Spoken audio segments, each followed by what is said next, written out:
A conceptual framework in research is a simple visual or written map that shows the main ideas of a study and how they are connected. It includes the research question, key variables, things that can change or be measured, and the relationships between them. It may also include assumptions or ideas taken from previous studies or theories.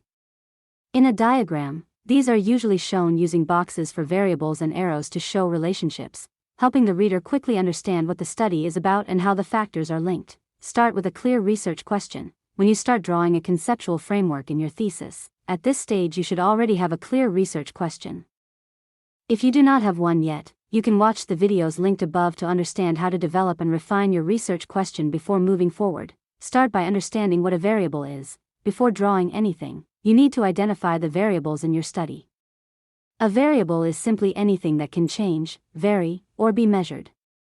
It could be a behavior, condition, outcome, attitude, characteristic, or process. The easiest way to find variables is to read your research question carefully and underline the main concepts. For example, in research question like, how does nurse workload affect patient recovery time in surgical wards? Immediately, two important concepts stand out: nurse workload and patient recovery time. These are variables because they can be measured and can vary from one situation to another. How to identify the independent variable? The independent variable is the factor that is expected to cause or influence a change. A simple way to identify it is to ask yourself, what is the cause, or what is creating the effect?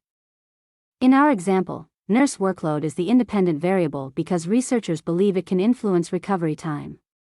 Whenever you draw a conceptual framework, the independent variable is usually placed on the left side of the diagram because it is where the relationship begins.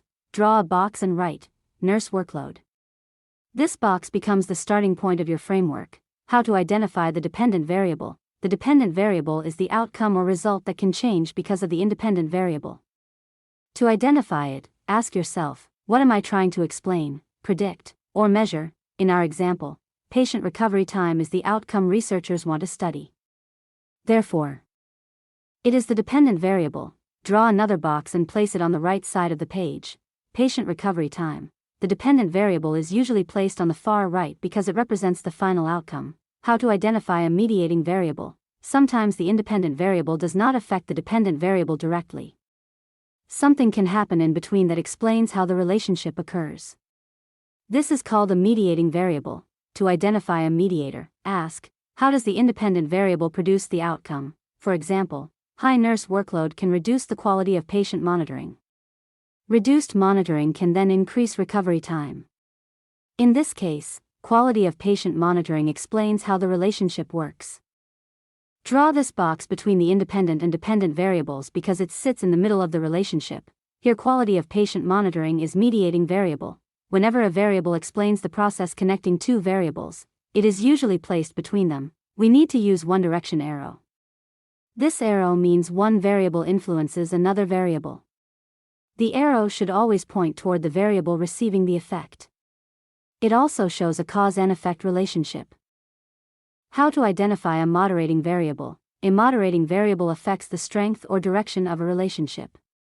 It answers the question, when is the relationship stronger or weaker? For example, experienced nurses may manage heavy workloads better than inexperienced nurses. This means nurse experience changes the strength of the relationship between workload and recovery time.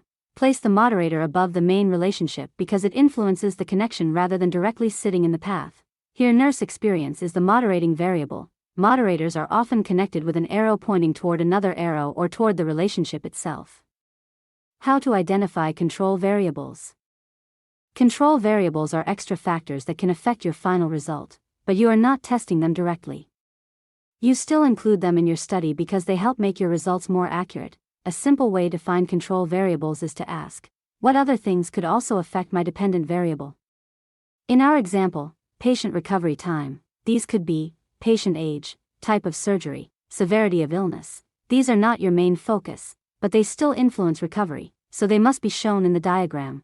Control variables are usually placed at the bottom or side of the diagram. You draw them as separate boxes like this. Then you connect them with dotted arrows toward the dependent variable. Dotted arrows are used because they show indirect or controlled influence, not the main relationship. How to identify confounding variables? confounding variables are hidden factors that affect both the independent variable and the dependent variable. They can confuse your results if you do not control them. Ask yourself, what factor might influence both workload and recovery time? In our example, hospital staffing level, ward resources availability, these can change nurse workload and also affect patient recovery. Confounding variables are usually placed on the bottom of the diagram. Draw boxes like this. Then use arrows going to both independent variable and dependent variable path. These arrows show that confounding variables affect more than one part of the framework. Final check before finishing. Before you finish your diagram, ask yourself, did I include all key variables? Can someone understand it in 5 seconds? Is the flow logical? Did I avoid overcrowding? If yes, your conceptual framework is done.